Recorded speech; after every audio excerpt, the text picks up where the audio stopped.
All right, let's jump right into one of those grammar rules that feels like it was designed just to be confusing: how to punctuate titles. But I promise by the end of this, you're going to have one simple rule that makes it all click into place, for good. So, have you ever really thought about this? You see a book title like The Great Gatsby, and it's in italics. But then you see a chapter title, maybe one of the most famous ever, The Boy Who Lived, and it's in quotation marks. What's the deal with that? It seems kind of random, but we're about to fix that. I know, it feels totally arbitrary. Sometimes it's italics, sometimes you're supposed to underline, other times you're using quotes. It's enough to make you just want to guess and hope for the best. But trust me on this, there is a very simple, very elegant secret to all this madness. Okay, you ready? Here it is, the big idea that changes everything. Just think about two categories: containers versus what is contained inside of them. That's it.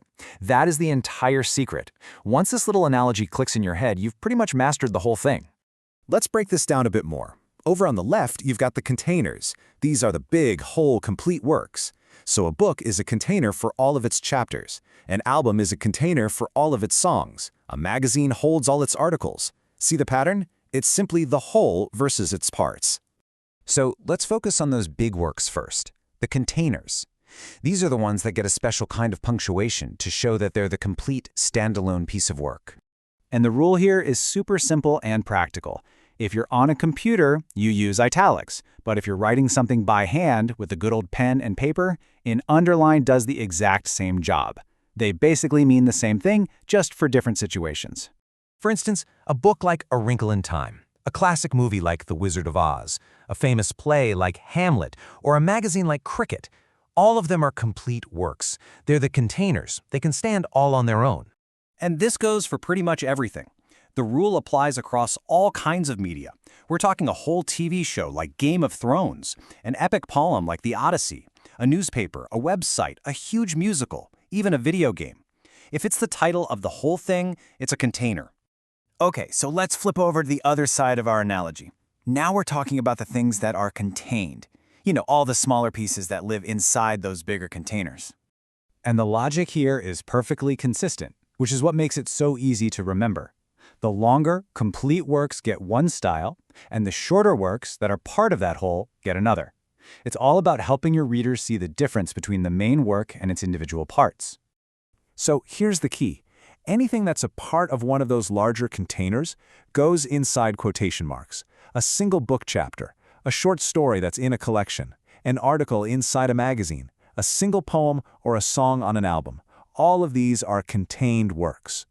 Okay, you've got the theory. You get the whole container versus contained idea. So how about we do a quick lightning round to make sure it really sticks? I'll show you a sentence, and you figure out the punctuation. Ready? First one up. Think about National Geographic. Is that the container, or is it something contained inside of something else? And the answer is italics. National Geographic is a magazine. It is the container for all the articles inside it. So it gets italics. See? You got this. Okay, how about this one? We're talking about a chapter here, specifically Marley's Ghost.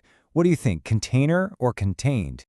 You got it. It goes in quotation marks. Why? Because Marley's Ghost isn't the whole book. It's a chapter that is contained within the novel. Perfect.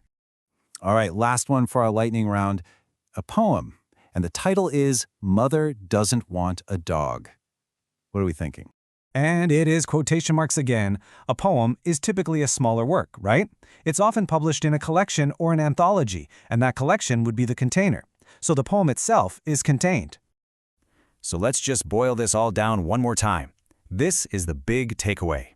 A container, that's the large, standalone work, gets italics or an underline. Something that is contained, a smaller part of a larger work, gets quotation marks. It really is that simple.